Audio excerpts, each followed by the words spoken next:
നേരത്തെ പറഞ്ഞതുപോലെ മൂന്ന് മക്കൾക്ക് റസൂലുള്ളാഹി സ്വല്ലല്ലാഹി അലൈഹി വസല്ലം പറഞ്ഞതാണ്, മൻകാന ലഹു സലാസു ബനാത്ത്, ആർക്കെങ്കിലും 3 പെൺകുട്ടികൾ ഉണ്ടെങ്കിൽ ഫസ്വബറ അലൈഹിന്ന, നിങ്ങൾ ക്ഷമിച്ചുവെങ്കിൽ, ഞാൻ ഈ ഹദീസിൽ വളരെ സന്തുഷ്ടനാണ്, വഅത്അമഹുന്ന, അവർക്ക് നിങ്ങൾ തിന്നാൻ കൊടുത്തുവെങ്കിൽ, വസഖാഹുന്ന, നിങ്ങൾ അവരെ കുടിപ്പിച്ചുവെങ്കിൽ, വകസാഹുന്ന, അവർക്ക് വേണ്ട വസ്ത്രങ്ങൾ വാങ്ങിക്കൊടുത്ത് അവരെ മിൻജിദത്തിഹി, നിങ്ങൾ അവരുടെ കഴിവനുസരിച്ച് അവർക്ക് വേണ്ട വിധം ഇതൊക്കെ ചെയ്തു കൊടുത്താൽ, കുന്നലഹു ഹിജാബം മിനന്നാർ, അവരെ സംബന്ധിച്ചിടത്തോളം അള്ളാഹു അവർക്ക് നരകത്തിൽ നിന്ന് മറയിട്ട് കൊടുക്കുന്നതാണ് യൗമൽ ഖിയാമ, അന്ത്യദിനത്തിൽ. അല്ലേ? നിങ്ങൾ പറയേ 3 ആൺകുട്ടികളാണെങ്കിൽ എത്ര നന്നായിരുന്നു. 3 ആൺകുട്ടികളെ വളർത്തുന്ന ബാപ്പാരോടൊന്ന് ചോദിച്ചു നോക്കി, ഓരോ അധ്വാനം എത്രയാണ്. പെൺകുട്ടികളാകുമ്പോൾ എവിടെയുള്ള 3 ഉണ്ടാവും ആ കാലിൻ്റെ തൊട്ടിൽ, വേറെ ഓടും പോയിട്ടുണ്ടാവില്ല. ഒരു പാർക്കിൽ നിങ്ങൾ കൊണ്ടിരുത്തി നോക്കി 3 പെൺകുട്ടികളുണ്ടാവും, ബാപ്പാ ഉമ്മ എന്ന് പറഞ്ഞൊക്കെ വളർത്തുന്നു. മകനെ നിങ്ങൾ തരയടക്കി പോലീസിനെ വിളിച്ചേണ്ടി വരും, അത്ര ഉണ്ട്. അപ്പോൾ അങ്ങനെയുള്ളൊരു ഭാഗ്യത്തെക്കുറിച്ചൊക്കെ അല്ലേ നമ്മൾ ചിന്തിക്കേണ്ടത്. ഞാൻ തിരൂരുള്ളൊരു കാനം കണ്ടു, കാനോട് സംസാരിക്കുക ചോദിച്ചു, എന്തൊക്കെ കാക്ക വിശേഷമൊക്കെ സുഖം തന്നെ, എനിക്ക് 8 മക്കളാന്ന് പറഞ്ഞു. അപ്പോൾ എന്നും പറഞ്ഞു. അയാൾ പറഞ്ഞു, നിങ്ങൾക്ക് മനസ്സിലായില്ല എന്ന് തോന്നുന്നില്ലേ? അപ്പോൾ മനസ്സിലായി, അല്ല എങ്കിൽ മനസ്സിലായില്ല. അപ്പോൾ എന്താ പ്രശ്നം എന്ന് ചോദിച്ചു നോക്കുമ്പോൾ മൂപ്പർ പറയും, എനിക്ക് 4 പെൺകുട്ടികളാണ്, ആ 4 എണ്ണത്തിനും നല്ല 4 പുതിയാപ്പിളാരെ കിട്ടി. അപ്പോൾ എനിക്ക് 8 മക്കളാണ്, 4 ആൺകുട്ടികളും 4 പെൺകുട്ടികളും. നിങ്ങൾ ഇങ്ങനത്തെ മുതലായിരിക്കാ കിട്ടുക. അപ്പോൾ ആ മക്കളെ, പെൺകുട്ടികളെ ആത്മാർത്ഥമായി അഭിമാനത്തോടെ അവർക്ക് ഇസ്ലാമിക വസ്ത്രം ധരിപ്പിച്ച് അവരെ വളർത്തിയാൽ നിങ്ങൾക്ക് നരകാഗ്നിയിൽ നിന്ന് അള്ളാഹു മറയിട്ടിരിക്കുന്നു. ഉമ്മാ, ഒരു കുഞ്ഞു പറഞ്ഞാൽ നിങ്ങളാരും വിഷമിക്കുകയോ പരാജയപ്പെടുകയോ ചെയ്തിട്ടില്ല. നിങ്ങൾക്കതിനുള്ള പരിഹാരങ്ങൾ അള്ളാഹുവിൻ്റെ അടുക്കലുണ്ട്. ഖുർആൻ പറഞ്ഞു, പെൺകുട്ടി പിറന്നെന്ന് കേട്ടാൽ ഏറ്റവും കൂടുതൽ വിഷമിച്ചൊരു തലമുറയുണ്ടായിരുന്നു. സത്യനിഷേധികളായ ആളുകൾ അള്ളാഹുവിന് സന്താനങ്ങളെ ആക്കുമായിരുന്നു. പെൺകുട്ടികൾ അള്ളാൻ്റെതാണെന്ന് പറയും. സുബ്ഹാനഹു, അല്ലാഹു എത്ര പരിശുദ്ധനാണ്. വലഹും മാ യസ്തഹൂൻ, അവരെന്താണോ ആഗ്രഹിച്ചത് അവർക്ക് അല്ലാഹു അതിനെ ലഭ്യമാക്കി കൊടുക്കും. വഇദാ ബുശ്ശിറ അഹദുഹും ബിൽ ഉൻസാ, അവർക്ക് അല്ലാഹു സന്തോഷ വാർത്ത അറിയിച്ചു കൊടുത്താൽ പെൺകുട്ടിയെ കുറിച്ച്, വല്ല വജ്ഹഹു മുസ്വദ്ദം വഹുവ കലീം, അവരെന്താകും? അവർ മുഖം തുടുത്ത് കറുത്തുപോയി കരുവാളിച്ചു പോകുന്ന ആളുകളായി മാറും. നമ്മൾ കുറേ മാറിയിട്ടില്ലേ? ചോദിക്കുകയാണ്, പെൺകുട്ടി പറന്നു കഴിഞ്ഞാൽ നമ്മൾ ഒരു വിഷമം വിചാരിക്കുക. ജാഹിലിയ കാലഘട്ടത്തെക്കുറിച്ച് ഖുർആൻ പറഞ്ഞതാണ്. ഉമ്മമാരോട് പറയാണ്, പെൺകുട്ടി പറഞ്ഞാൽ ആദ്യം വിഷമിക്കണ ആരറിയോ? പെരിയിലെ അമ്മയാണ്, അതിലാണ് വിഷമം. നിങ്ങളൊരു പെൺവർഗമല്ലേ? ഒന്നുമില്ലെങ്കിൽ 50% വോട്ടെങ്കിലും കിട്ടൂലേ? നിങ്ങൾ സ്ഥാനാർത്ഥിയായിട്ട് ഇങ്ങനെയാണ് നിന്നാൽ ഇന്ത്യൻ പാർലമെൻറ്റ് നിയമം പാസ്സാക്കിയിട്ടുണ്ട് 50% പെണ്ണ്, അതെങ്കിലും ആലോചിച്ചുകൂടെ നിങ്ങൾക്ക്? അപ്പോൾ ഒരിക്കലും ഒരു പെണ്ണ്, ഇപ്പം ഞാനും നിങ്ങളൊക്കെ എന്താ, ഒരാൾ ചോദിക്കാം കല്യാണമൊക്കെ കഴിഞ്ഞാൽ എന്താ ആഗ്രഹം? അല്ല, ആൺകുട്ടി കിട്ടിയാൽ. എല്ലാവരും അങ്ങനെ പ്രതീക്ഷ. ഈ ദുബായിൽ പിന്നെ പെണ്ണിട്ട നാട്ടിൽ പോയാൽ കൂട്ടരയാൾ പെണ്ണുണ്ടാവും, എന്താ കാട്ടുക? 6 മാസം കഴിഞ്ഞ് എവിടെയും കിട്ടിയാലും ഇങ്ങോട്ട് പോരേണ്ടി വരും. നമ്മൾ വിചാരിച്ച മാതിരില്ല, അള്ളാഹ്ക്കൊരു തീരുമാനമുണ്ട്. നിങ്ങളൊരു കുടുംബയോഗം വിളിച്ചു നോക്കി, നിങ്ങളെ കുടുംബത്തിൻ്റെ 300 അംഗ കുടുംബം 8 അല്ലെങ്കിൽ കുടുംബം വിളിച്ചു കൂട്ടി എല്ലാവരും, പെണ്ണുങ്ങളാണ്ടിരിക്കും, നിങ്ങളാണെങ്കിൽ ഇരിക്കുക പറഞ്ഞാൽ 150 കസേര അവിടെ, 150 കസേര ഇവിടെ നിറഞ്ഞാണ്. അള്ളാഹ്ക്ക് ഇതൊക്കെയാണ് നോക്കുള്ളൂ. അല്ല നമ്മളെ മാതിരി ഒരു പെരി പെൺകുട്ടികളെ 5 പെരിക്ക് തന്നെ പഠിച്ചോൻ തരുന്നത്, എന്താ അവർക്കും കൊടുത്തൂടെ? ഒരു കുടുംബവും ഗോത്രവും നാടും ഒക്കെ നോക്കിയിട്ടാണ് കൊടുക്കുക. അല്ലേ? തിരുരങ്ങാടി ഒരു നാട്ടിൽ ഇരട്ട പെറ്റ ഒരുപാട് കുട്ടികൾ, 230ഓളം ഇരട്ട പെറ്റ കുട്ടികളുണ്ടെന്ന് ഒരു കൊടിഞ്ഞി എന്നൊരു ഗ്രാമത്തിൽ. എന്നിട്ട് ഓരെങ്ങനെയെങ്കിലും പിന്നെ ഫ്രീ ആയിട്ട് കിട്ടി എന്നുള്ള സന്തോഷത്തിൽ കുത്തിരിക്കുക. ഒരു ചുമതലകൾ പരമാവധി ഒരു സന്മാർഗ രൂപത്തിലൂടെ പോകട്ടെ എന്ന് കരുതിയിട്ട് വിവാഹം കഴിച്ചു കൊടുക്കാൻ ആഗ്രഹിക്കുകയും ചെയ്യുന്നു. അങ്ങനെ ഒരു കേസ് വന്നാൽ അതൊരു കേസായി എടുക്കേണ്ടതില്ല, നിയമവിധേയമായിക്കൊണ്ട് ഇപ്പോൾ അടുത്തരം മുസ്ലിം ഉമ്മത്തിന് പ്രത്യേകമായിട്ടാണെന്ന് തോന്നുന്നു അനുവദിച്ചിട്ടുണ്ട്. അപ്പോൾ എന്ന് പറഞ്ഞാൽ 15ാമത്തെ വയസ്സിൽ അവരെ നിങ്ങൾ കല്യാണം കഴിച്ചു കൊടുക്കുന്നല്ല. പക്ഷേ ഒരു കാര്യം, നമ്മൾ ഈ വിവാഹം കഴിച്ചു കൊടുക്കുന്ന കാര്യത്തിൽ പലപ്പോഴും നമ്മളൊരു അമാന്തിക്കുന്നൊരു സ്വഭാവമുണ്ട്. എന്ന് പറഞ്ഞാൽ നമ്മളെ മോൻ്റെ കല്യാണം നമ്മൾ ആലോചിക്കൂല, നമ്മളെ മോൻ്റെ എല്ലാം ആലോചിക്കും.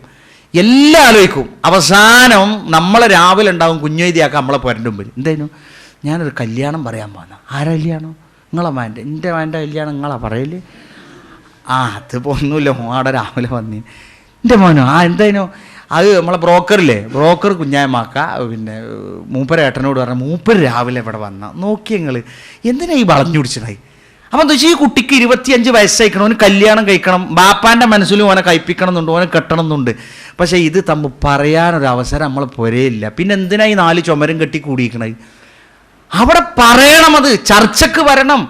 നമ്മളെ പെൺകുട്ടിയുടേതും അങ്ങനെ തന്നെ. അപ്പം ഇതിനെന്തോ എന്തോ ഒരു തോന്നിയാസാണ് എന്നുള്ള തരത്തിൽ നമ്മളുടെ അകലം. അതുകൊണ്ട് നമ്മൾ കുടുംബമടക്കം നാണം കെടുന്നു.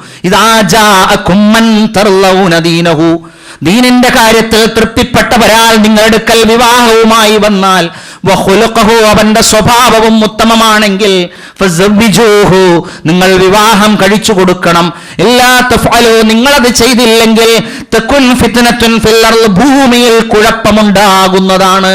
അപ്പൊ വിവാഹമൊക്കെ കഴിക്കാൻ ചിലപ്പോൾ ഒരു കുട്ടികളൊക്കെ വരും, പുതിയാപ്പിളാരൊക്കെ കയറി വന്നു. അപ്പം അമ്മോട് പറഞ്ഞു, അവന് എന്താ ജോലി? അവന് പള്ളിയിൽ വാങ്ങിക്കൊടുക്കുകയാണ്. പിന്നെ ബ്രോക്കറോടാ, എന്താ നിങ്ങൾക്ക് തീരാന്തല്ലേ, പള്ളിയിൽ വാങ്ങിക്കൊടുക്കണോ നീ കൊണ്ട് എൻ്റെ പേരേക്ക് നിൽക്കണേ?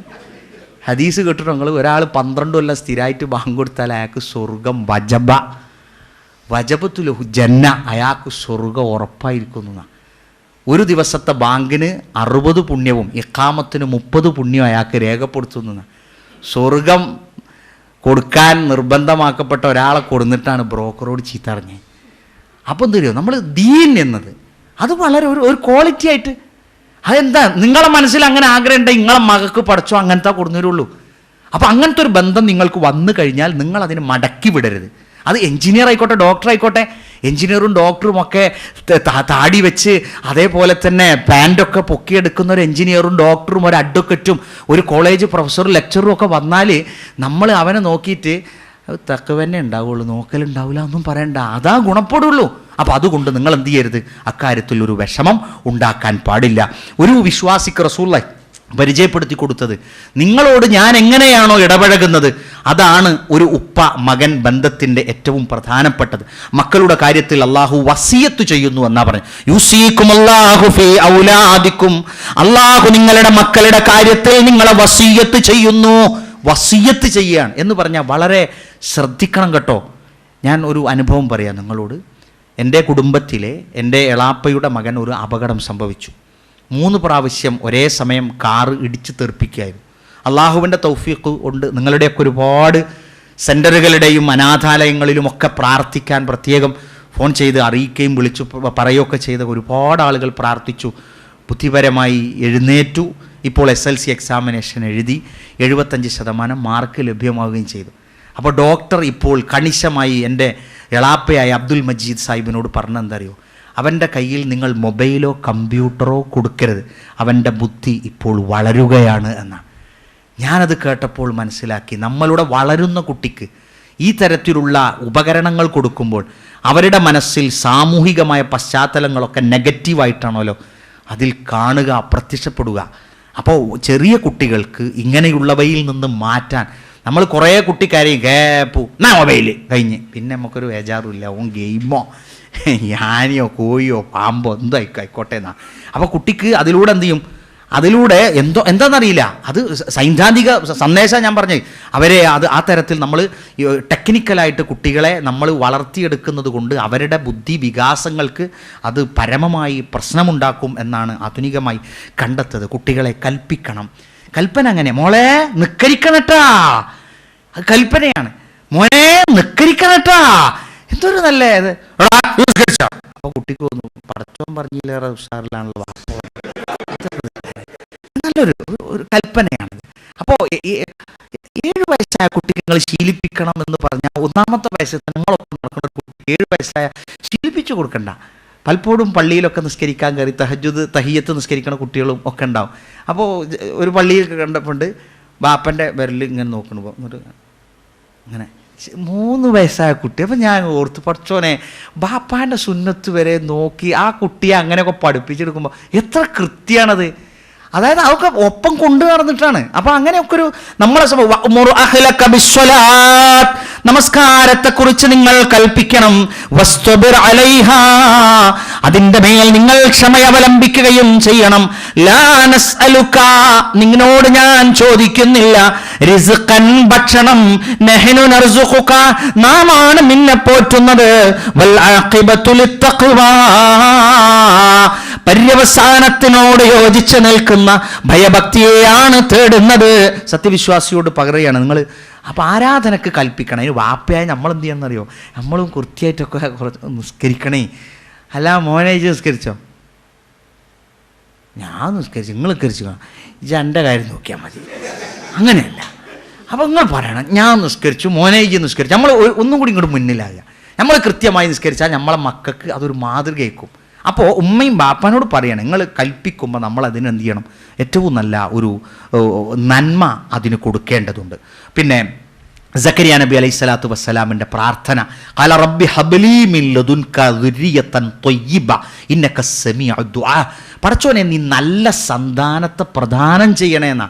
നല്ല സന്താനത്തെ പ്രദാനം ചെയ്യണമെന്ന് പറഞ്ഞാൽ അതിൽ ഒരു തഖ്വയിൽ അധിഷ്ഠിതമായ കുട്ടികൾക്ക് വേണ്ടി രക്ഷിതാക്കളുടെ പ്രാർത്ഥന വളരെ പ്രധാനപ്പെട്ടതാണ്. അത് വളരെ ഒരുപാട് പ്രാർത്ഥനകൾ ഖുർആൻ പറഞ്ഞതുണ്ട്. അതുപോലെ തന്നെ ഒരു പ്രാർത്ഥന, റബ്ബി ജഅൽനീ മുഖീമസ്സലാത്ത് വമിൻ ദുർരിയതി റബ്ബനാ വതഖബ്ബൽ ദുആ.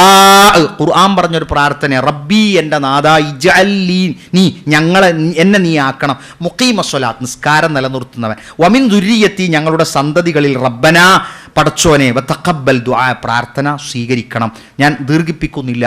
മറ്റൊരു പ്രാർത്ഥന പറഞ്ഞത്, വല്ലദീന യഖൂലുന റബ്ബനാ ഹബ് ലനാ മിൻ അസ്വാജിനാ വദുർരിയാതിനാ ഖുർറത അയ്യുൻ വജഅൽനാ ലിൽ മുത്തഖീന ഇമാമ. നോക്കൂ നിങ്ങൾ, പിന്നെ പ്രാർത്ഥിക്കണം മുത്തഖികളുടെ ഇമാമ്. ഈ വാപ്പമാർ ഗൾഫിലുള്ള നിങ്ങളെ കുട്ടികളെ ഞങ്ങൾക്ക് വേഗം തിരിച്ചറിയും. എന്താ പറയുക നിങ്ങൾ?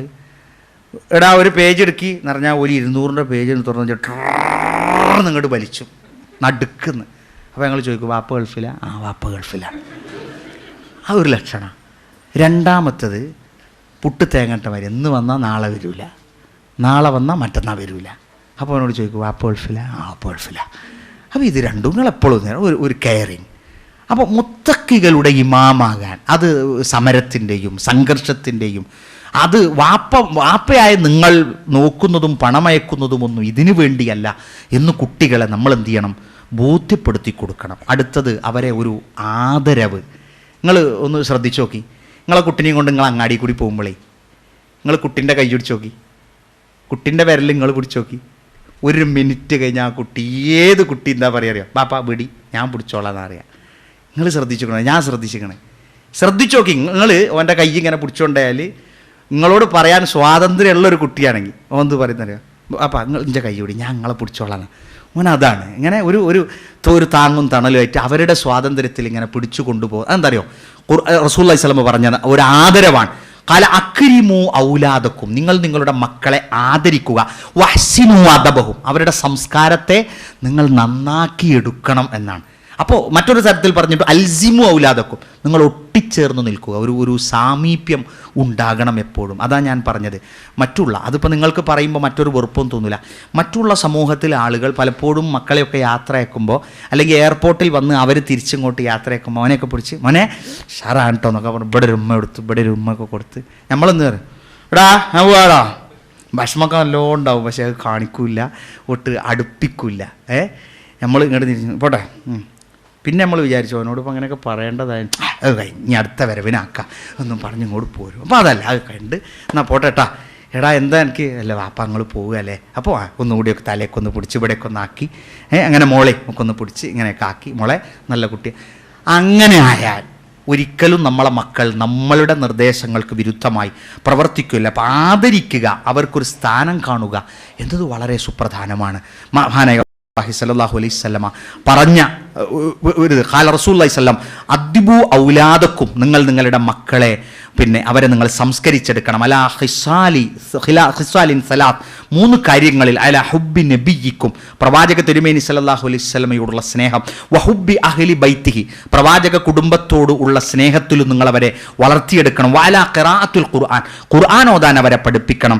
എന്നിട്ട് ഫഇന്ന ഹംലത്തുൽ ഖുർആൻ ഫീ ളില്ലില്ലാ യൗമ ലാ ളില്ല ഇല്ലാ ളില്ലഹു മഅ അംബിയാഇഹി വഅസ്ഫിയാഇഹി, അങ്ങനെ ഖുർആൻ ഓതാൻ പഠിപ്പിക്കുകയും ഒക്കെ ചെയ്ത ഉപ്പയെ സംബന്ധിച്ചും അവരുടെ ആ മക്കളെ സംബന്ധിച്ചിടത്തോളം അവർക്ക് ഒരു തണലുമില്ലാത്ത ദിവസം ആ തണലിൽ അള്ളാഹുവിൻ്റെ പ്രവാചകന്മാരുടെ കൂടെ മനസ്സ് ശുദ്ധമായ ഏറ്റവും ശ്രേഷ്ഠരുടെ കൂടെയും അവരുണ്ടായിരിക്കും എന്ന് പ്രവാചക തിരുമേനി സല്ലല്ലാഹു അലൈഹി വസല്ലമ പഠിപ്പിക്കുകയാണ്. മാത്രമല്ല, കുട്ടികളെ സംബന്ധിച്ചിടത്തോളം നമുക്കറിയാം, കുട്ടികളെ ഈ ശിക്ഷിക്കുക എന്നത് ഇപ്പോൾ അധ്യാപകരെ സംബന്ധിച്ചിടത്തോളം അധ്യാപകർക്കുള്ള നിയമം എങ്ങനെയാണ് നിങ്ങൾ? ഹെഡ് മാസ്റ്റർക്ക് കൈ വെള്ളയിൽ അടിക്കാമെന്ന്. ഹെഡ് മാസ്റ്റർക്ക് കൈ വെള്ളയിൽ അടിക്കാം. കുട്ടികളൊക്കെ സ്വഭാവം കണ്ടാൽ ചിലപ്പോൾ തലച്ചോറിൻ്റെ ഉള്ളിൽ അടിക്കണം തോന്നും മാഷക്ക്. പാടില്ല, ഇവിടെ അടിക്കാൻ പാടില്ല. ഇവിടെ മെഡുല ഒബ്ലോങ്കറ്റ സുപ്രധാന ഓപ്പറേഷൻ പോലും 4-5 ഏരിയയിലെ ഡോക്ടേഴ്സ് വന്നാൽ പോലും ഓപ്പറേഷൻ ചെയ്യാത്ത ഭാഗമാണിത്. ഇവിടെ അടിക്കാൻ പാടില്ല, ബാലൻസ് തെറ്റും. ഇന്നലെയാണ് എൻ്റെ ഗുരുനാഥനാണ് എന്നെ അത് ഇവിടെ നിന്ന് പഠിപ്പിച്ചത്. ഇവിടെ ബാലൻസ് തെറ്റുന്ന ഒരിടമാണ്. വളരെ ശ്രദ്ധിക്കണം. ഞങ്ങളെ BEdന് പഠിപ്പിക്കുന്ന കാലത്ത് അധ്യാപകരെ കാര്യമായി ഇതൊക്കെ പഠിപ്പിക്കുന്നത് കുട്ടികളെ അടിക്കരുത് എന്ന് പഠിപ്പിക്കാനാണ്. ഇനി നിങ്ങൾക്ക് തോന്നുന്നു ഈ കുട്ടി അടിച്ചാലേ നന്നാവുള്ളൂ എന്നൊരു ധാരണയൊന്നുമില്ല. അത് ഒരു തെറ്റിദ്ധാരണയാണ്. കുട്ടിയെ അടിക്കണം. റസൂലുള്ളാഹി സ്വല്ലല്ലാഹു അലൈഹി വസല്ലം പറഞ്ഞാൽ 7 വയസ്സായാൽ നിങ്ങൾ ശീലിപ്പിക്കുക. എന്നിട്ട് പറയാണ് 10 വയസ്സായാൽ നിങ്ങൾ അവനെ ആരാധനക്ക് വേണ്ടി അടിച്ചോളുന്ന. നമ്മളെന്താ ചെയ്യാറോ? ഇജ് നിക്കരിച്ചേ അതൊന്നും എനിക്കറിയണ്ട, എന്തിനേടാ പോയത് എന്നാ. പക്ഷേ ഇവിടെ പറഞ്ഞ അങ്ങനെയല്ല. നിങ്ങൾ ഈ നിസ്കാരത്തിൻ്റെ കാര്യത്തിൽ നിങ്ങൾ അടിച്ചോളി, വേറുള്ളതൊക്കെ നമുക്ക് പറഞ്ഞ് നന്നാക്കാം. അപ്പോൾ നല്ല കാര്യങ്ങൾക്ക് വേണ്ടി അടിക്കുന്ന അത് തന്നെ പട്ടിയൊന്നും ഇട്ടിട്ട് അടിച്ചാൻ പാടില്ല. 2 കുട്ടികൾ തമ്മിൽ പുരയിൽ തല്ലുകൂടുമ്പോൾ ബാപ്പ എങ്ങനെ ചെല്ലറ്? വലിയൊരു പട്ടിയെ കണ്ടിട്ട് ആരാണ് അവിടെ തല്ലണം? അപ്പോൾ കുട്ടികൾ അറിയും മാണ്ടഞ്ഞി നമ്മളിലേറെ വലിയ പോക്കിരിയാ ബാപ്പ. അപ്പോൾ ഞാനൊരു ഉസ്താദിൻ്റെ വീട്ടിൽ ചെന്നു. നല്ല തടിച്ച ആരോഗ്യമുള്ള ഒരു ഉസ്താദാണ്. അദ്ദേഹത്തിൻ്റെ വീട്ടിൽ ചെന്നപ്പോൾ അയാളമായുള്ള ഒരു 6 കുട്ടികൾ പതിപ്പ് ഇങ്ങനെ ഇറങ്ങിയിട്ടുണ്ട്. അപ്പോൾ പുരേ ചെന്ന് ഭയങ്കര ഒച്ചയും പുളി ലഹളി കച്ചറയൊക്കെയാണ്. ഇയാളെങ്ങനെയാണ് പ്രശ്നം പരിഹരിക്കണം? അയാളുടെ ആരെയും ഇവിടെ തളിച്ചുകൊണ്ടില്ലേ? അത് ആദ്യമായിട്ട് തമ്മിൽ മുണ്ടിയാണ്ടല്ലോ. ഓൽക്കാണ് സ്വർഗ്ഗം റസൂലിനെ പഠിപ്പിച്ചിരിക്കണെന്ന് പറഞ്ഞോടുകൂടി ഇവര് സലാം കൊടുക്കണതല്ല. പിന്നെ നോക്കൂ, നിങ്ങളൊരു ആ ഉപ്പ ആ 6 മക്കൾ അങ്ങനെ തന്നെ പോറ്റാൻ കഴിയുള്ളൂ, അല്ല വടികൊണ്ട് താങ്ങൂല. കാരണം അത്രയും വലിപ്പമുണ്ട്, ഉഷാറുണ്ട്. അപ്പോൾ അത് ഉപദേശം തന്നെയാണ്, കമ്പനിയാണ്. ആ ഒരു കുട്ടിയെ അത്ര മാരകമായി പരിക്കേൽപ്പിക്കുന്ന വിധമൊന്നും നമുക്ക് പാടില്ല. പിന്നെ കുറ്റപ്പെടുത്തൽ എപ്പോഴും എൻ്റെ മോൻ അങ്ങനെയാണ് ഒരു വസ്തുവിനും പറ്റൂല, മോൻ്റെ കാര്യം പറയുന്ന വേണ്ട. ബാപ്പാൻ്റെ ചീത്ത, അമ്മാൻ്റെ ചീത്ത, അമ്മോൻ്റെ ചീത്ത, കളാപ്പാൻ്റെ ചീത്ത. ഓനൊരു അക്രമിയാവും ഈ നാട്ടിലെ. നമ്മൾ എന്തിനാ ഈ കുറ്റപ്പെടുത്തൽ? അങ്ങനെ ഒരിക്കലും ആക്ഷേപിക്കരുത്. ഒരാളെങ്കിലും മധ്യസ്ഥം വഹിക്കണം. ഇമ്മ എന്തെങ്കിലുമൊക്കെ വഴക്ക് പറയുമ്പോൾ ബാപ്പ ഇജി നോക്കാം, ഇജി ഇമ്മ ഇങ്ങനെ പറയും, സാരല്ല നമുക്ക് ഇജി ഇങ്ങനെയൊന്നും ആയപ്പോരാ എന്നൊക്കെ പറഞ്ഞിട്ട് അത് നോക്കൂ. ഖുർആൻ പറഞ്ഞു വലാ തഖ്തുലു ഔലാദക്കും, നിങ്ങൾ നിങ്ങളുടെ മക്കളെ കൊന്നുകളയാൻ പാടില്ല. ഖശിയത്ത് ഇംലാഖ് എന്ന് മറ്റൊരു സ്ഥലത്ത്, ഇംലാഖ് ദാരിദ്ര്യം ഭയന്ന്, നഹ്നു നർസുഖുക്കും വയ്യാക്കും, നിങ്ങൾ അവരെ പോറ്റുന്നതും അവർക്ക് തിന്നാൻ കൊടുക്കുന്നതൊക്കെ ഞാനാണ്, അതുകൊണ്ട് നിങ്ങൾ അവരെ വധിച്ചു കളയരുത്. ഇതൊരു വധമാണ്. പക്ഷേ രണ്ടാമത്തൊരു വധമുണ്ട്. ഏതാണത്? നമ്മൾ കുട്ടികളെ കൊന്നുകളയാ. അതായത് ഒരു കുട്ടി ആത്മഹത്യ ചെയ്തു. എന്തായാലും ഉമ്മയോടാണ് ഞാൻ പറയുന്നത് കേട്ടോ, ഉമ്മ ശ്രദ്ധിക്കരുത്. ഒരു കുട്ടി ആത്മഹത്യ ചെയ്തു. എന്താ കാരണം അറിയോ? 8ാം ക്ലാസ്സിൽ പഠിക്കുന്ന കുട്ടി.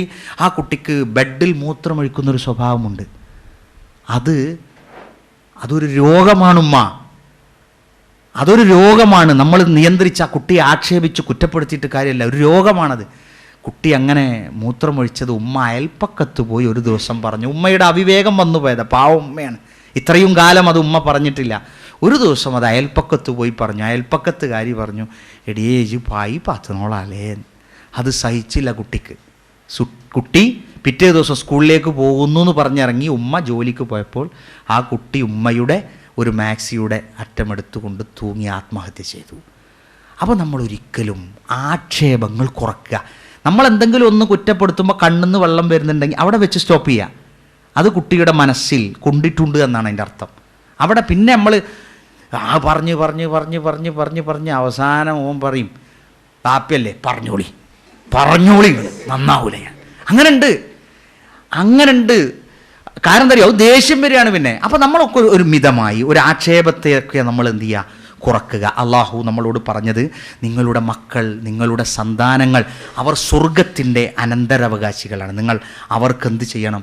അവരുടെ കൂടെ നിന്നുകൊണ്ട് അവരോട് ഗ്രന്ഥം, യാ യഹ്യാ ഖുദിൽ കിതാബ് ബഖുവ വഅതൈനാഹുൽ ഹുക്മ സ്വബിയ, യാ യഹ്യാ ഖുദ് അൽ കിതാബ്, നീ ഗ്രന്ഥം മുറുകെ പിടിക്കുക, ബഖുവ ശക്തിയോടുകൂടെ, വഅതൈനാഹു നാം അവന് കൊടുത്തിട്ടുണ്ട്, അൽ ഹുക്മ സ്വബിയ പ്രമാണത്തെയും അതിൻ്റെതായ യുക്തിയെയും വിധിയെയും സ്വബിയ കുട്ടിയാകുമ്പോൾ തന്നെ നോക്കൂ നിങ്ങൾ. അപ്പോൾ ഒരു ഉറച്ച പാശത്തെ ഓർമ്മപ്പെടുത്താം. മോനെ ഖുർആൻ ഓതണട്ടാ, പ്രവാചക തിരുമേനി ഹദീസ് വായിക്കണ്ട, ഈ എത്ര പഠിച്ചു അല്ലേ, റമളാനാ വരുന്നത്, മോനൊരു റിവാർഡ് വാഗ്ദാനം ചെയ്തല്ലേ, റിവാർഡ് വാഗ്ദാനം ചെയ്യാം. മോനെ ഇന്ന സൂറത്ത് പഠിച്ചാൽ വാപ്പ ഇത്ര പൈസ തരും, ആയിക്കോട്ടെ ഒരു കുറ്റി വെക്കട്ടെ. റിവാർഡുകളാണത് ചെറിയ കുട്ടികളെ പഠിപ്പിച്ചെടുക്കാൻ. അങ്ങനെ ഇന്ന അധ്യായം പഠിച്ചാൽ, ഇന്ന ഓത്തോതിയാൽ, ഇത്ര ദിവസം നോമ്പെടുത്താൽ, ഇത്ര ദിവസം ആരാധനക്ക് പങ്കെടുത്താൽ ഞാൻ ഒരു സമ്മാനം തരും. ആ സമ്മാനങ്ങളൊക്കെ പ്രിയപ്പെട്ട ഉപ്പാ നിങ്ങൾക്കെന്നും ഒരു മുതലായിരിക്കും. പരുഷ സ്വഭാവങ്ങൾ ഖുർആൻ വളരെ കണിശമായി പറഞ്ഞതാണ്. ദേഷ്യപ്പെട്ടുകൊണ്ട് സ്വരം പോലും അത് ശ്രദ്ധിക്കേണ്ടതാ. അപ്പോൾ നമ്മളെ സ്വരം പടച്ചോൻ നല്ല സ്വരം തന്നിട്ടുണ്ട് അല്ലേ, നമ്മൾ ഇതെവിടുന്ന് വരുന്നതാ, ഇതെവിടുന്ന് വരുന്നതാ, എന്തൊരു സുന്ദരം നമുക്ക് തന്നിട്ടുണ്ട്. എന്താ മോനെ, യാ ബുനയ്യ യാ ബുനയ്യ യാ ബുനയ്യ. അള്ളാഹ്ക്ക് നമ്മളെ കുട്ടീന്ന് വിളിക്കാൻ പാടില്ല. അപ്പം അള്ളാഹ് ആയത്ത് കൊടുക്കുന്ന എങ്ങനെ അറിയാം, ലുഖ്മാൻ അലൈഹി സ്വലാത്തു വസ്സലാം തൻ്റെ മകനെ ഉപദേശിച്ച സന്ദർഭം, യാ ബുനയ്യ പൊന്നുമോനെ എന്നാണ്. അപ്പം ആ ഉപദേശത്തെ അങ്ങനെ തന്നെയാണ് കാണുന്നത്. ഒരിക്കലും പരുഷ സ്വഭാവത്തോടു കൂടെ ദേഷ്യപ്പെട്ടിട്ട് പിന്നെ പിടിച്ചിട്ട് ഇവിടെ വാ എന്നൊക്കെ പറഞ്ഞാൽ പിന്നെ ഓൻ്റെ ഒന്നിനും പറ്റാതെ അങ്ങനൊന്നും ആകരുത്. വാപ്പമാരായ നമ്മൾ ശ്രദ്ധിക്കണം, സൂക്ഷിക്കണം. മക്കളുടെ ആരോഗ്യത്തെപ്പോലും നമ്മൾ ശ്രദ്ധിക്കണം. ഉപദേശം അത് റസൂലുള്ളാഹി സ്വല്ലല്ലാഹി അലൈഹി വസല്ലമ ഇബ്നു അബ്ബാസ് റളിയല്ലാഹു അൻഹുവിനെ ഒട്ടകപ്പുറത്തിരുത്തി പറഞ്ഞതാ. എന്താണ്? കുൻതു ഖൽഫൻ നബി സല്ലല്ലാഹു, ഞാൻ നബിൻ്റെ പിറകിലിരിക്കുകയായിരുന്നു. അപ്പോൾ യൗമൻ ഒരു ദിവസം ഫഖാല യാ ഗുലാം, ഏ കുട്ടി, യഹ്ഫളില്ലാഹ് യഹ്ഫളുക, നീ അള്ളാഹുവിനെ സൂക്ഷിക്കുക, അള്ളാഹു നിന്നെ സംരക്ഷിക്കും. യഹ്ഫളില്ലാഹ തജിദ്ഹു തിജാഹക ഇദാ സഅൽത ഫസ്അലില്ലാഹ് വഇദാ ഇസ്തഅൻത ഫസ്തഇൻ ബില്ലാഹ്. നീ സഹായം തേടുന്നുവെങ്കിൽ അള്ളാഹുവിനോട് സഹായം തേടുക, ചോദിക്കുന്നുവെങ്കിൽ അള്ളാഹുവിനോട് ചോദിക്കുക, അള്ളാഹു നിനക്കതിൻ്റെ രക്ഷ നൽകുമെന്ന് റസൂലുള്ളാഹി സ്വല്ലല്ലാഹു അലൈഹി വസല്ലം പഠിപ്പിക്കുകയാണ്. ഇബ്നു അബ്ബാസ് ചെറിയ കുട്ടിയാണ്. അപ്പോൾ തൻ്റെ മകനെ ഈ നിലക്ക് ഉപദേശങ്ങൾ കൊടുക്കുക. ചീത്തയല്ല പരിഹാരം, ഉപദേശങ്ങളാണ്. റസൂലുള്ളാഹി സ്വല്ലല്ലാഹു അലൈഹി വസല്ലം പറഞ്ഞു, നിങ്ങളുടെ മക്കൾ ആരുമായാണ് കൂട്ടുകൂടുന്നത് എന്ന് നിങ്ങൾ നോക്കണമെന്നാണ്. പല സ്കൂൾ ബസ്സുകളും ഇവിടെയാണെന്നല്ല പറയുന്നത്. ഒരു ഉപ്പ പറഞ്ഞു, സ്കൂൾ ബസ്സിൽ അയക്കുന്ന കുട്ടിയെ, 10ാം ക്ലാസ്സിലേക്ക് അയക്കുന്ന പെൺകുട്ടിയെ സ്കൂൾ ബസ്സിൽ അയക്കാതെ കാറിൽ കൊണ്ടയാക്കുകയാണ്. അപ്പോൾ അദ്ദേഹം റിസ്ക് എടുക്കുന്ന കണ്ടപ്പോൾ അദ്ദേഹം ചോദിച്ചു, ആ സ്കൂളിലേക്കുള്ള ബസ്സിൽ എൻ്റെ പെൺകുട്ടിയെ ഞാൻ ഇനി അയക്കുന്നില്ല, അത് അവളുടെ ജീവിതത്തെ തകർത്തും. കാരണം അങ്ങനെയുള്ള സാഹചര്യങ്ങൾ. അപ്പോൾ കൂട്ടുകെട്ട് നമ്മൾ വളരെ ശ്രദ്ധിക്കണം, വളരെ സൂക്ഷിക്കണം. അത് പിന്നെ മകൻ്റെ കൂട്ട് എന്താണ്, മകളുടെ കൂട്ട് എന്താണ്, അത് വളരെ ശ്രദ്ധിച്ച് നോക്കൂ നിങ്ങൾ. ഇപ്പോൾ ഒരു വാപ്പ ചെയ്ത അതേമാതിരി തന്നെ മകനും ചെയ്താണ് ഇപ്പോൾ അവിടെ കാണുന്നത്. ഇത് അനുകരണ സ്വഭാവമുള്ളതാണ്. അപ്പോൾ ഈ അനുകരണത്തിന് വാപ്പയും ഉമ്മയും ഒരു മാതൃകയായാൽ പലപ്പോഴും എന്ത് ചെയ്യുന്നറിയോ, ഒരു വാപ്പ മദ്രസക്ക് കുട്ടീനെയും കൊണ്ട് പോവുക. അപ്പോൾ കുട്ടി ചെരുപ്പിട്ടിട്ട് വാപ്പ ഓടിക്കൊണ്ടേയാക്കുമ്പോൾ തിരിച്ചു വരുമ്പോൾ ഞാൻ വാപ്പനോട് അല്ല അപ്പം നിങ്ങൾ എന്തേലും ഓടിയ, ഞാൻ മദ്രസക്ക് ആക്കാനേ, മദ്രസ 8 മണിക്ക് കൊടുക്കും, 8:15 ഞാൻ ചോദിച്ചു എന്നിട്ട് എന്താ അവിടെ പഠിപ്പിക്കണം, അവിടെ മതത്തിൻ്റെ കാര്യം. ഞാൻ പറഞ്ഞു നിങ്ങളെ പാൻറ്റ് കുറച്ചൊക്കെ പൊന്തിയാലല്ലേ ഇത് കുട്ടി മാത്രം മതം പഠിച്ചിട്ട് എന്താ കാര്യം, നമ്മൾ വാപ്പയായി ചേർക്കാൻ വരുന്നേ നമ്മൾ അല്ല. അത് ശരിയാണ്, ഞാൻ പാവം നോക്കിയില്ല, എപ്പോൾ മതം പഠിച്ചിട്ട് എന്നിട്ട് കുറച്ചേരം കണ്ട് ഞങ്ങൾക്ക് എല്ലാവർക്കും കൂടി നന്നാകാന്നുള്ള നിലക്കാണ് ഇപ്പോൾ മൂപ്പർ ഇരിക്കണേ. അപ്പം അങ്ങനെയല്ല, അത് നമ്മൾ ഉടനെ തന്നെ നമ്മൾ കുറച്ചൊക്കെ ഒരു ഇത് കാണിക്കുമ്പോൾ നമ്മളെ മക്കൾ നമ്മളെ തന്നെ എന്ത് ചെയ്യുന്നറിയോ, ഉമ്മ എപ്പോഴും ഒരു കൺമശൊക്കെ ഇട്ട് ഉള്ള സ്വർണ്ണമൊക്കെ ഏറ്റി ഉള്ള ഫാൻസി സെൻറ്ററിൽ നിന്നുള്ളതൊക്കെ വഹിച്ചു കൊണ്ട് പോണ ഉമ്മയാണെങ്കിൽ അവിടെ നിന്നുള്ള കുട്ടികളും ഏകദേശം അങ്ങനെ തന്നെ ഇക്കാരം. ഒരു കുട്ടി വളരെ വീക്ക് പിന്നെ മോഡലായിട്ട് വസ്ത്രം ധരിച്ച് യൂണിഫോം അടിച്ച് കിട്ടുന്നതിന് മുമ്പ് വന്നപ്പോൾ ഇതിൻ്റെ ഒരു പരാതി പറയാൻ ആ കുട്ടിയുടെ ഉമ്മയെ ഒന്ന് വിളിച്ച്, പിന്നെ പ്രിൻസിപ്പാൾ രണ്ടാളെയും തിരിച്ചയച്ചൊക്കെയാണ്. കാരണം എന്താ പറയുക, അമ്മനെ വിളിച്ച് പറഞ്ഞിട്ടത് കാര്യമില്ല, കാരണം അമ്മ അതിലേറെ ഉഷാറാണ് ഈ കാര്യത്തിൽ. അപ്പോൾ നമ്മളെന്ത് ചെയ്യും, നമ്മൾ വാപ്പിയമ്മയൊക്കെ ഒരു മാതൃക സൃഷ്ടിക്കണം. അവർക്ക് നമ്മൾ കുറച്ചൊക്കെ ഒരു ആഴ്ചയിൽ ഫോണ് മാറ്റണം. വാപ്പ ദൂർത്തടിച്ചത് കുട്ടികളോട് പറഞ്ഞാൽ കുട്ടികൾ നിങ്ങളിങ്ങനെ 32,000 വാങ്ങി ഇപ്പോൾ 60,000 വാങ്ങി, ആയിക്കോട്ടെ അപ്പോൾ നമ്മൾ ഒന്ന് ശ്രദ്ധിക്കുക, ഒന്ന് സൂക്ഷിക്കുക ദൂരത്തിൻ്റെ കാര്യത്തിലൊക്കെ. അൽ ഉമ്മ മദ്രസത്തുൻ, ഉമ്മ ഒരു മദ്രസയാണ്. ഞാൻ കരുതി നാളെ മദ്രസക്കാർ ഞാൻ ആക്കരുത്.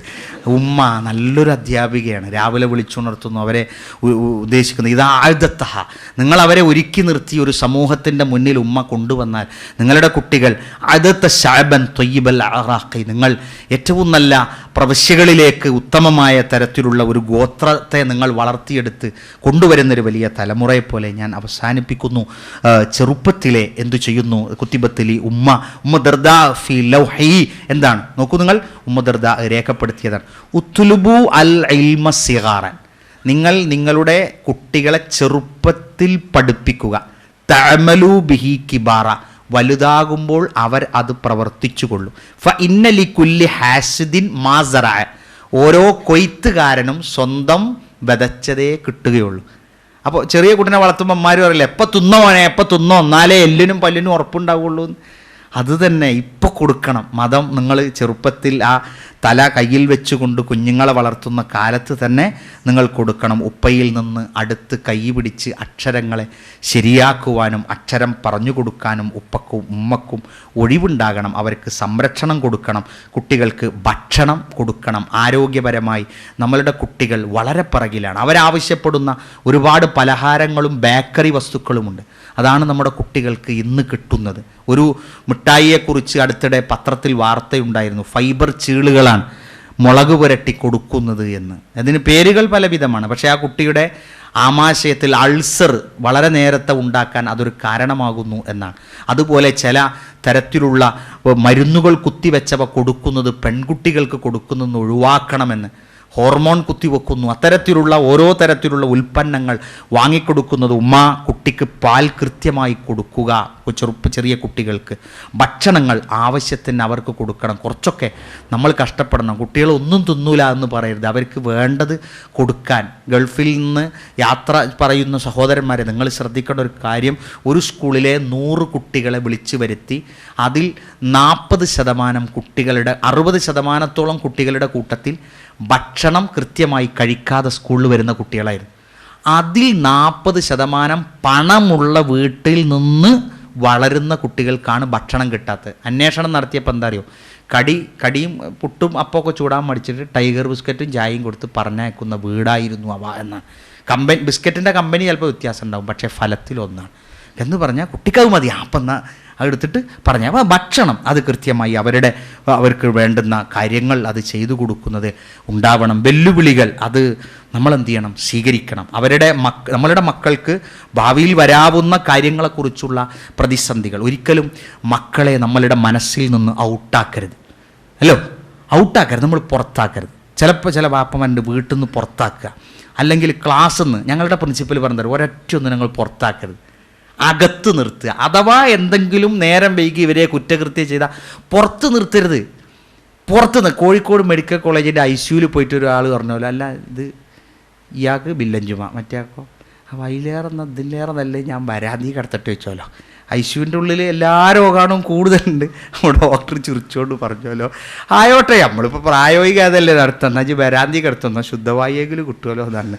ഇത് നേരെ ഓപ്പോസിറ്റാണ്. നമ്മൾ ഒരു തെറ്റ് ചെയ്ത ഒരു കുട്ടിയെ നമ്മൾ വീട്ടിൽ നിന്ന് പുറത്ത് നിർത്തിയാൽ അവൻ പിന്നെ വളരെ വൃത്തികെട്ടൊരു സ്ഥലത്താണ് നമ്മളാക്കണത്. അപ്പോൾ ഒരിക്കലും എന്ത് കുറ്റം ചെയ്താലും കുറ്റകൃത്യം ചെയ്താലും മക്കളെ നമ്മൾ വറുതിയിൽ നിന്ന് ഒഴിവാക്കരുത്, പുറത്താക്കരുത്. ഈ എൻ്റെ പണി നോക്കും പറയരുത്. മോനെ ഈ നന്നാകണം എന്നാണ് ആഗ്രഹം, അതുകൊണ്ട് എൻ്റെ മോനാണ്, നീ എന്ത് ചെയ്താലും നീ എൻ്റെ മോനാണ്. മോളെ നീ എന്തൊക്കെ പറഞ്ഞാലും ഈ വീട്ടിലെ കുട്ടിയാണ്, എൻ്റെ മോളാണ് ഈ, അത് ഞാൻ വിടൂല, അത് ഞാൻ മറക്കൂല. അങ്ങനെ പറഞ്ഞു നോക്കൂ. ഒരു കുട്ടിയെയും നമ്മൾ പുറത്താക്കിയിട്ട് വിഷമപ്പെടുത്തി കഷ്ടപ്പെടുത്തരുത്. അവരെ നമ്മൾ അറ്റാച്ച് ചെയ്ത് നിർത്തണം. അത് ഇസ്ലാമികമായും നമ്മളെ അങ്ങനെ തന്നെയാണ് പഠിപ്പിക്കുന്നത്. അള്ളാഹു ക്ഷണിക്കുന്ന വഴിയെ നമുക്ക് നേർവഴിയിലേക്ക് മുന്നോട്ട് പോകാൻ ഉള്ള സിറാത്തുൽ മുസ്തഖീമിലേക്കാണ് ക്ഷണിക്കുന്നത്. അത് നമുക്ക് വെളിച്ചമാണ്. അല്ലാഹു വലിയുല്ലദീന ആമനു, വിശ്വസിച്ചവരുടെ നിങ്ങളുടെ സംരക്ഷകനാണ് നാഥൻ. യുഖ്രിജുഹും മിനദ്ദുലുമാതി ഇലന്നൂർ, നിങ്ങൾ ഇരുട്ട് ബാധിച്ചത് ചിലപ്പോൾ ഇങ്ങനെയുള്ള മേഖലകളിൽ നിന്നാകാം. ഹൃദ്യമാകണം. ഒരു ആപ്പിളാണ്, ആ ആപ്പിളിന്മേൽ വെള്ളത്തുള്ളികളായപ്പോൾ അതെന്തൊരു സുന്ദരമാണ് ഒരു പച്ച ആപ്പിൾ. ഇതുപോലെ ഒരു ഉപ്പ നല്ല മക്കളെയൊക്കെ മുമ്പിലൊക്കെ ഇരിക്കുമ്പോൾ രാവിലെ കണ്ട് ആ കസേരയിലൊരു ഇരുത്തം, കണ്ണാടിക്ക് നോക്കിയാൽ യശ്യാന്ന് തോന്നിപ്പോവും. അപ്പോൾ മുടിയൊക്കെ ഒന്ന് വാർന്ന് ഉഷാറായിട്ട് എപ്പോഴും നമ്മൾ ഒരു ഉഷാറായിട്ട് നമ്മൾ പെരയിലല്ലേ ഇനിയിപ്പോൾ തന്നെ പല്ല് വെക്കണമെന്നൊക്കെ വിചാരിച്ചാൽ അതൊക്കെ നമ്മളുടെ കുട്ടികൾക്ക് നമ്മളെക്കുറിച്ചൊരു വിലയിരുത്തൽ. അപ്പോൾ ഉമ്മയും തന്നെ അപ്പം ഇന്ന് പുറത്തൊന്നും പോകാനില്ലല്ലോ, അങ്ങനല്ല. ഒക്കെ നമ്മളുടെ ഒരു നല്ല രൂപത്തിലായി ഹൃദ്യമായി ഒരു സ്കൂളിലെ ഒരു PTA മീറ്റിങ്ങിനും മറ്റൊക്കെ ചെല്ലുമ്പോൾ വാപ്പമാർ നല്ല ഉഷാറായിട്ട് ചെല്ലണം. മക്കൾക്ക് എന്താണ് ഒരു സന്തോഷമാണ്.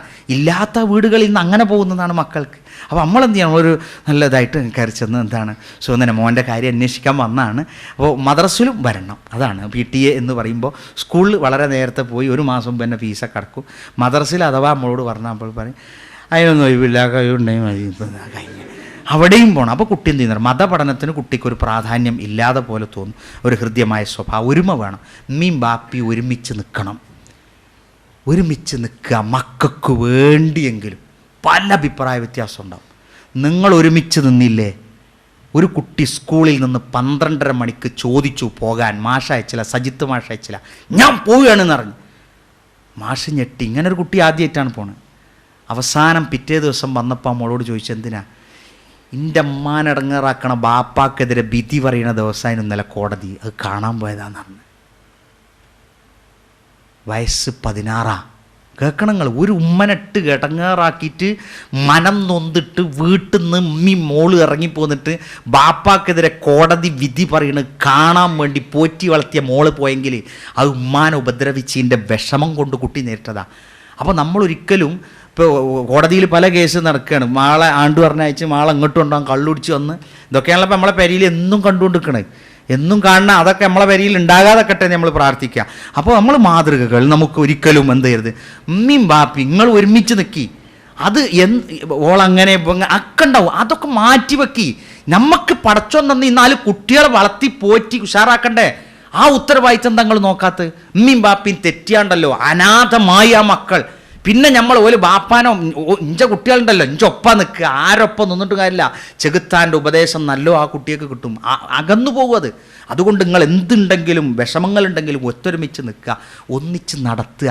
ഒരു കുട്ടി കുറച്ച് ബാക്കിലേക്കും, അത് എല്ലാവരോടും ഇങ്ങനെ പറഞ്ഞ 3ാമത്തെ കുട്ടി ഉണ്ടല്ലോ, എപ്പോഴും ഇങ്ങനെ ഒരു മലബാർ എക്സ്പ്രസ്സും 1.5 മണിക്കൂർ ബാക്കില, അത് ഇങ്ങനെ എല്ലാവരോടും പറഞ്ഞാൽ ഈ കുട്ടി അങ്ങനെ തന്നെയാവും. അപ്പോൾ ഓനെ നമ്മൾ തരുമോ കുറച്ച് പിറകിലുള്ള. ഇപ്പോൾ ഞങ്ങൾ ആദ്യം സ്കൂളിലെത്തിയാൽ ഒരു ടെസ്റ്റ് നടത്തും. അതായത് ആദ്യം ഇപ്പോൾ അറബിക്കിൽ നമ്മൾ ചെയ്യാൻ പോകുന്നത് വീടിനെ കുറിച്ചുള്ള ഒരു പാരഗ്രാഫ് എഴുതാൻ പറയും. അതേപോലെ സ്കൂളിനെ കുറിച്ച് എഴുതാൻ പറയും. അപ്പോൾ അതിൽ തന്നെ കുട്ടിക്ക് കുറച്ച് വീക്കുള്ളവരെ നമ്മൾ പെട്ടെന്ന് കണ്ടെത്തും. അവരെന്ത് ചെയ്യണം, അവരോട് മുന്നിലെ ബെഞ്ചിൽ വന്നിരിക്കാൻ പറയും. ആ 2 ബെഞ്ച് കൃത്യമായി ശ്രദ്ധിക്കും. അതെന്താ വെച്ചാൽ ഞങ്ങൾ മുമ്പേ ഉള്ള ഒരു ഹെഡ് മാസ്റ്ററുടെ വലിയൊരു നിർദ്ദേശമാണ്. അവർ പറയുന്നത് തരുമോ, പഠിക്കാത്ത കുട്ടിനെ ഞങ്ങൾ പഠിപ്പിക്കുന്നുണ്ട്, പഠിക്കണവനെ നമ്മൾ ശ്രദ്ധിക്കണം. എന്തിനാ, ഓൻ പഠിച്ചോളും. അതേപോലെ ബാക്കായി നിൽക്കണ കുട്ടികളെ നമ്മളിങ്ങനെ തള്ളിക്കൊടുത്ത് ഷാറാക്കി, സാരല്ലടാ ഈ അതിന് വിഷമിക്കണം. ചില കുട്ടികളൊക്കെ, ഒരു കുട്ടി പരീക്ഷയിൽ നിന്ന് കഴിഞ്ഞല്ലോ ബയോളജിൻ്റെ എക്സാമിന് ഇറങ്ങിപ്പോകുമ്പോൾ ഞങ്ങൾ വിളിച്ചു, എന്താ മോനെ, സർ ഞാൻ ഇന്നലെ 3 മണി വരെ ഇന്ന് പഠിച്ചടിച്ചൊന്നും കിട്ടിയില്ല. അപ്പോൾ ഞങ്ങൾ പറഞ്ഞു, മോനെ 1 കൊല്ലം പഠിച്ചിട്ടുണ്ട്, 3 മണി വരെ ഇരുന്ന് പഠിച്ചാൽ എങ്ങനെ നമുക്ക് തലയിൽ കയറുമോ? ഇല്ല, കൊണ്ട് നോക്കാം, വലിയൊരു ഇതല്ല പറഞ്ഞ് ആണ്. അപ്പോൾ കുറേ ഇരുന്ന് പഠിക്കണ്ട, നമ്മൾ ഇന്ന് പഠിക്കണം, ഈ കൊല്ലം വളരെ ഉഷാറാണ്. അവൻ തോന്നിപ്പോവും. അങ്ങനെയുള്ള കുട്ടികൾ നമുക്കൊക്കെ നമ്മുടെയൊക്കെ മക്കളാണത്. അവരെയൊക്കെ നമ്മൾ തന്നെ നല്ല നിർദ്ദേശമൊക്കെ കൊടുത്ത് വളർത്തി ഉപദേശിച്ച് നന്നാക്കി കൂടെ കൊണ്ട് നടന്ന് ഉപദേശിച്ച് അവരുടെ ആവശ്യങ്ങളെ അറിയുക. എന്താണ് ആവശ്യം? കരയുന്ന കുഞ്ഞിനെ പാലുള്ളൂ എന്ന് പറയും. അവരെ ആവശ്യം എന്താണ് ആവശ്യം, അനക്കെന്താ വേണ്ട, അങ്ങനെയൊക്കെ ചോദിച്ചാൽ ആരെന്തെങ്കിലും പറയുമോ? എന്താടാ വേണ്ട, എനിക്കെന്താ പറയാം, അല്ല അപ്പ ഒരു ബൈക്കാടാ, ഞാൻ അപ്പോൾ ഒരു ബൈക്ക് ആയി തന്നാൽ മെഡിക്കൽ കോളേജിലേക്ക് പോരാ, ഞാൻ ഇവിടെയല്ലേ, എന്നാ വേണ്ട. അങ്ങനെയുള്ള ആവശ്യങ്ങളെ, അതിൻ്റെ ഉപകാരങ്ങളെ. ഞാനൊരു ബൈക്ക് വാങ്ങണമെന്ന് ഡിഗ്രി കഴിഞ്ഞപ്പോൾ ആഗ്രഹം ഉണ്ടായി. വാപ്പനോട് പറഞ്ഞു എത്രയാവും ബൈക്കിന്? അപ്പോൾ ഞാൻ വിചാരിച്ചെന്നാൽ 23,000 രൂപ വാപ്പ തരേക്കാറ്.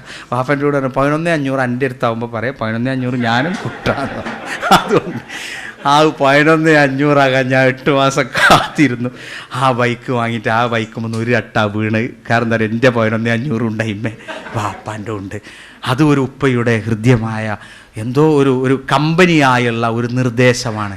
ഒരു വലിയ ആഗ്രഹത്തെ അവിടെ അടക്കി നിർത്താൻ ബാപ്പയുടെ ഉപദേശത്തെ സഹായിച്ചത് കുട്ടികളെ നമ്മൾ മനസ്സിലാക്കുക. ഉമ്മയുടെയും ഉപ്പയും ഇടയ്ക്കിടെയൊക്കെ അലിഞ്ഞു ചേർന്ന് ചെറിയ കാര്യങ്ങളൊക്കെ ഫ്ലെക്സിബിളായിട്ട്, അല്ലാതെ എനിക്കിൻ്റെ ചോർക്കാൻ മതി, അപ്പോൾ അവിടെ പ്രശ്നമായി. പിന്നെ അപ്പോൾ കുട്ടികൾ പറയും ഞങ്ങൾക്ക് ചോറ് വേണ്ടെങ്കിൽ ബാപ്പാക്ക് വെച്ചു കൊടുത്താൽ അപ്പോൾ ബാപ്പ ഒരു ഭയങ്കര ഒരു പിടിവാശിക്കാരൻ, അതല്ല അങ്ങോട്ടും ഇങ്ങോട്ടുമൊക്കെ.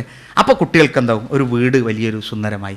പിന്നെ അനാവശ്യമായി പറഞ്ഞ് പേടിപ്പിക്കരുത്. ചില കുട്ടികളാണ് പിന്നെ ഈ എന്തിനാ പഠിച്ചത്, 10ാം ക്ലാസ്സിൽ എന്താ വെച്ചാൽ കാണോനൊക്കോനോട് ഈ 10ാം ക്ലാസ്സിലാട്ടോ അത് പറഞ്ഞ് ഓൻ തീരുമാനിച്ചൊക്കെയാണ് ഇനി ഞാൻ ജയിച്ചാലുണ്ടാവില്ല. അത് നമ്മൾ അങ്ങനെയല്ല, നമ്മുടെ ആവശ്യങ്ങൾക്ക് പറഞ്ഞ് ബോധ്യപ്പെടുത്തുക. അല്പഭയം ഒക്കെ ഉണ്ടാക്കണം, മുന്നറിയിപ്പ് കൊടുക്കണം. അപകടങ്ങൾ മോനെ ശ്രദ്ധിക്കണം, വണ്ടി എടുത്ത് പോകുമ്പോൾ ഇങ്ങനെയൊക്കെയാണ്, 18 വയസ്സാകാൻ നിനക്കറിയാലോ. അപ്പോൾ അപകടങ്ങൾ, അതുപോലെ മൊബൈൽ മോൻ ഉപയോഗിക്കരുത്. ഇപ്പോൾ എനിക്കറിയാലോ മൊബൈലുകളെ കൊണ്ട് ഒരുപാട് വഴിവിട്ട ജീവിതം. പെൺകുട്ടിയോട് പറഞ്ഞു കൊടുക്കും, മോളെ ഞങ്ങളല്ലാതെ ഒരാളും വന്ന് വിളിച്ചാൽ സ്കൂളിൽ നിന്ന് മോൾ പോരരുത്. അങ്ങനെ ഉള്ള കാര്യങ്ങളെക്കുറിച്ചൊക്കെ ഒരു മുന്നറിയിപ്പ്, ഒരു സിഗ്നൽ നമ്മൾ രക്ഷിതാക്കൾ വാചാലമായി നമുക്ക് കൊടുക്കണം. ചിട്ടയ്ക്ക് വേണ്ടി സഹായിക്കുക. വീടുകളൊക്കെ ചിലപ്പോൾ കുട്ടികളെ ചിലക്കൊരു ഡിസോർഡർ ഉണ്ട്. 7ാം ക്ലാസ്സുകാരൻ്റെ ബുക്ക് എടുത്ത് 10ാം ക്ലാസ്സുകാരൻ പോയി കാണും, 10ാം ക്ലാസ്സുകാരൻ്റെ 7ാം ക്ലാസ്സുകാരൻ പോയി, ഒരവായി ഒരു പിന്നെ പ്ലാസ്റ്റിക് ചെരുപ്പ് ഇട്ടോ, അങ്ങനത്തെ കുട്ടികളുണ്ട്. അപ്പോൾ ഓരോന്ന് ഓർഡർ ആക്കുക. ഒരു ജാമ്യ സെൽഫിയിൽ അങ്ങനെ ഒരു കുട്ടി ഉണ്ടായിരുന്നു. ഓന് പറഞ്ഞു മാസ്റ്ററോട്, സാർ എന്നെ പഠിച്ചാത്ത എന്ത് ഏർപ്പാടും എന്നോട് പറഞ്ഞോളി, എനിക്ക് പ്രശ്നമല്ല. അങ്ങനെ ഒന്നും കൊണ്ടുപോയി കിണറ്റ് കൊണ്ടുപോയി ഓരോരോ വസ്തുക്കൾ, ഓരോരുത്തരെ ചെരുപ്പും ഒക്കെ കൊണ്ടുപോയി. അപ്പോൾ അവിടെ ഒരു ഉസ്താദ് ഉണ്ടായിരുന്നു, പേര് ഞാൻ പറയില്ല, മൂപ്പരെന്ത് തരാം, കേറ്റിൽ എന്തെങ്കിലും ചാടിയാൽ ഓനോട് പറയും, മോനെ എടാ നമ്മളെ കേറ്റിലുണ്ടല്ലോ ബക്കറ്റ് അടിഞ്ഞ് ഒന്ന് പോയി എടുത്താൽ. അപ്പോൾ അങ്ങനത്തെ കാര്യത്തിനൊക്കെ അവനെ ഉപയോഗപ്പെടുത്തിയപ്പോൾ അവനെന്ത് ചെയ്തു, അവന് തോന്നിപ്പോയി ഞാൻ ഇവിടെ ഒരു പ്യൂണാകുന്നുണ്ടോ, അവൻ നീ പഠിക്കാൻ മുതിർന്നു. അപ്പോൾ കുട്ടികളെ കുറേയൊക്കെ മനസ്സറിഞ്ഞ് നമ്മൾ രക്ഷിതാക്കൾ ശ്രദ്ധിച്ചാൽ മക്കളെ നന്നായി എടുക്കാം. നമ്മളൊക്കെ ഈ ഒരു ഇതിലെത്തിയത് ഉപ്പമാരുടെ ഉമ്മമാരുടെ. അപ്പോൾ ചിട്ടകൾക്ക് ഉമ്മ സഹായിച്ചു കൊടുക്കണം, അവരെയൊക്കെ ഒന്ന് അപകർഷതാബോധം മാറ്റണം. കുട്ടികൾ ഞാൻ ഒന്നും ആവില്ല, കഴിഞ്ഞു, ഞാൻ ഇനി പഠിച്ചണില്ല, ഇതൊക്കെയുള്ള വാക്കുകളെ അവരെ നമ്മൾ കഴിയണം.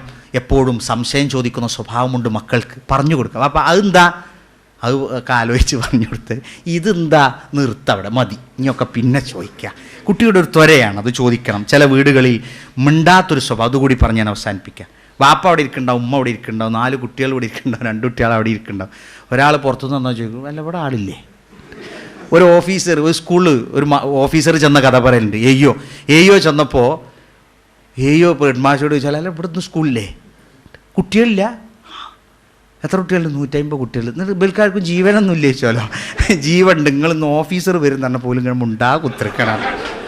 അപ്പോൾ പറഞ്ഞു, നിങ്ങൾ കണ്ട് ബെല്ലടിച്ച്, എന്നിട്ട് ജീവനുള്ള കുട്ടികളെ കണക്കെടുക്കാൻ ഞാൻ പറഞ്ഞയച്ചേക്കണം, ഞാൻ അതൊക്കെ ഒന്ന് എടുക്കട്ടെയാണ്. ബെല്ലടിച്ചോടുകൂടി ഇറങ്ങിയങ്ങോട്ട് പാഞ്ഞു. കുട്ടിയൊക്കെ ഒന്നൊരു സന്തോഷമാകും. ഒക്കെ കഴിഞ്ഞിട്ട് ഉപരാ ഇനി ഞാൻ കണക്കെടുത്തോളാം, അല്ലാതെ ഈ മരിച്ച കുട്ടികളെ കണക്കൊന്നും എനിക്ക് കൊണ്ടുപോയി കൊടുക്കാമെങ്കിലാണ് ഇങ്ങനെ. അപ്പോൾ നമ്മൾ വീട്ടിലെന്ത് ചെയ്യണം, ചിലപ്പോൾ ഞാൻ ചെറുപ്പത്തിൽ അങ്ങനെയായിരുന്നു, ഒരു മിണ്ടി കിട്ടാൻ എങ്ങനെയെന്ന് അറിയാത്ത ഒരാളായിരുന്നു. പിന്നെ ഇടപെട ജാമ്യയിൽ പിന്നെ ബോർഡിങ് സ്കൂളിലെത്തിയപ്പോൾ എൻ്റെ കൂടെയൊക്കെ അന്ന് എൻ്റെ സീനിയറായിട്ട് പഠിച്ചവരൊക്കെ ഇവിടെ ഉണ്ട്. അവിടെയൊക്കെ ചെന്ന് ഇങ്ങനെ ഓരോരുത്തരായിട്ട് മിങ്കിളായപ്പോൾ സംസാരിക്കാൻ തുടങ്ങിയതാണ്. ഇതേപോലെ ഉണ്ടാവും. അപ്പോൾ എന്താ പറയുക, നമ്മൾ എങ്ങനെ തുടങ്ങണം, ഹൂ അല്ല ആരാ, എന്താ, എവിടുന്നാ വരുന്നത്, ഇങ്ങനെ നമ്മൾ ചോദ്യങ്ങൾ ചോദിക്കുക. അപ്പോൾ മക്കൾ ഉത്തരം പറയും. അല്ലാതെ ഓമുണ്ടട്ടെ എന്നിട്ട് തുടങ്ങാൻ ഞാൻ ഓമുണ്ട് അങ്ങനെ ഒരു ഒച്ചില്ല അവിടെ ഇരിക്കും.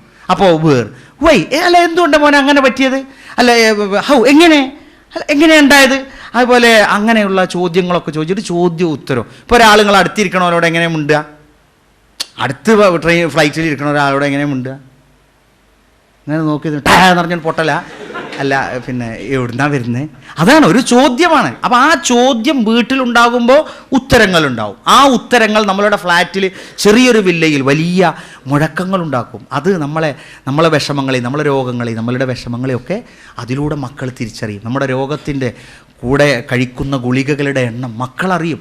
ഉപ്പയുടെ വിഷമം അവരറിയും, ഉപ്പയുടെ നട്ടലിൻ്റെ വേദന മക്കളറിയും, ഉമ്മയുടെ വിഷമം അവരറിയും. അവരെന്ത് ചെയ്യും, പ്രാർത്ഥിക്കും. ഞാൻ പഠിപ്പിച്ചിരുന്ന അഫ്സൽ എന്ന് പറയുന്ന കുട്ടി ഇപ്പോൾ ഡിഗ്രി കഴിഞ്ഞ് അദ്ദേഹം ജോലി കൊമേഴ്സ് ഇത് കഴിഞ്ഞ് വിദേശത്തേക്ക് ജോലിക്ക് പോകുന്നില്ല. അഫ്സലിൻ്റെ ഉപ്പയെ എപ്പോഴും ഞാൻ കാണും, മെലിഞ്ഞ് നീണ്ടൊരു മനുഷ്യനാണ് അയാൾ, മച്ചാടിനടുത്ത് താമസിക്കുന്ന ഒരു മനുഷ്യനാണ്. ഞാൻ അഫ്സലിനോട് പറഞ്ഞു, എല്ലാവരോടും പറഞ്ഞു, കമ്പ്യൂട്ടറിൻ്റെ ഫീസ് ഇറക്കണം, 25 രൂപയാണ്, എല്ലാവരും നാളെ കൊണ്ടുവരണം, ആ സ്റ്റാൻഡപ്പ് എന്ന് പറഞ്ഞു. എന്നാൽ ഇനി കൊണ്ടുവരുന്ന ഉറപ്പുള്ളവരൊക്കെ ഇരുന്നുള്ളൂ, ഒരു ഓർമ്മപ്പെടുത്തുക. അഫ്സൽ ഇരുന്നില്ല. ഞാൻ വീണ്ടും പറഞ്ഞു, അഫ്സൽ ഇല്ല സാർ ഞാൻ ഇരിക്കണില്ല. എന്ത് ചോദിച്ചു, എൻ്റെ ഉപ്പ രോഗിയാണ്, പണം കൊണ്ടുവരാൻ എന്നെ കൊണ്ടാകില്ല, ഞാൻ ഇരിക്കുന്നില്ല. 8ാം ക്ലാസ്സിൽ പഠിച്ച അഫ്സൽ എന്ന് പറയുന്നത് വലിയ തിരിച്ചറിവില്ല, പക്ഷെ ഉപ്പയുടെ രോഗത്തെക്കുറിച്ച് അവനറിയാം. നമ്മളുടെ വിഷമങ്ങൾ അറിയുന്നവരാണ് നമ്മുടെ മക്കൾ. പക്ഷെ പലപ്പോഴും നമ്മൾ അവരെ അറിയിക്കാതിരിക്കും, അവർക്ക് നമ്മളോടുള്ള ആ ബന്ധം കൊണ്ട്. പക്ഷെ അതല്ല, നമ്മളുടെ വിഷമങ്ങൾ, നമ്മുടെ സന്തോഷങ്ങൾ ഒക്കെ നമ്മളെപ്പോഴും പങ്കാളിത്തം വഹിക്കണം. അങ്ങനെ വളരുമ്പോൾ നമ്മുടെ മക്കൾ ഒരു നല്ല വഴിയിലൂടെ വളരാൻ നമ്മൾ അള്ളാഹുവിനോട് പ്രാർത്ഥിക്കുക. ഉപദേശങ്ങളുടെ ആധിക്യങ്ങളെ കൊണ്ട് മക്കൾ കേടുവരാതിരിക്കുക, അവരെ മത്സരിപ്പിക്കണം, അവരുടെ ഭയങ്ങളെ നമ്മൾ ചികിത്സിക്കണം, ഉമ്മ കൊടുക്കണം, മക്കൾക്ക് വീടുകളിലൊക്കെ സ്വാതന്ത്ര്യം കൊടുക്കണം. അവർ ഒച്ചയിടട്ടെ, അവർ വരക്കട്ടെ, അവരെഴുതട്ടെ. ഓഫീസ് റൂമിൽ കലക്ടർക്കുള്ള ഓഫീസ് റൂമല്ല, അവിടെ അവർ വരട്ടെ, ചാടട്ടെ, അവരുടെ സന്തോഷങ്ങൾ ഉണ്ടാകട്ടെ. അമിത ഭാരങ്ങൾ മക്കൾക്ക് വെച്ചേറ്റിക്കൊണ്ട് അതാണ് വിദ്യാഭ്യാസം എന്ന് തെറ്റിദ്ധരിച്ചു പോകുന്നത് വളരെ പ്രയാസമുണ്ട്. വസ്ത്രത്തിൻ്റെ കാര്യത്തിൽ ഭാര്യയും ഭർത്താവും കുട്ടിയും മക്കളും ഒരേപോലെ വസ്ത്രം ധരിക്കുന്ന സ്വഭാവക്കാരും ആയി മാറുക. ഇങ്ങനെ വളർന്നു വരുന്ന നമ്മുടെ തലമുറകൾ, മക്കൾ, അത് ഏറ്റവും ധന്യമാകട്ടെ. എനിക്കും നിങ്ങൾക്കും മണിക്കൂർ ഞാൻ കൂടുതലെടുത്തു, 11 മണിക്ക് അവസാനിപ്പിക്കാൻ പറഞ്ഞിരുന്നു, ക്ഷമിക്കണം എന്ന് വിനീത ബുദ്ധിയ നിങ്ങളോട് പറയുന്നു. അള്ളാഹു അനുഗ്രഹിക്കുമാറാകട്ടെ. അല്ലാഹു മഗ്ഫിർ ലിൽ മുഅ്മിനീന വൽ മുസ്ലിമീന വൽ മുസ്ലിമാത്ത് അൽഅഹ്യാഇ വൽ അംവാത്ത് ഇന്നക മുജീബു ദഅവാതി യാ ഖാദിയൽ ഹജാത്ത് വ ആഖിറു ദഅവാനാ അനിൽ ഹംദുലില്ലാഹി റബ്ബിൽ ആലമീൻ. അസ്സലാമു അലൈക്കും വറഹ്മത്തുള്ളാഹി വബറകാതുഹു.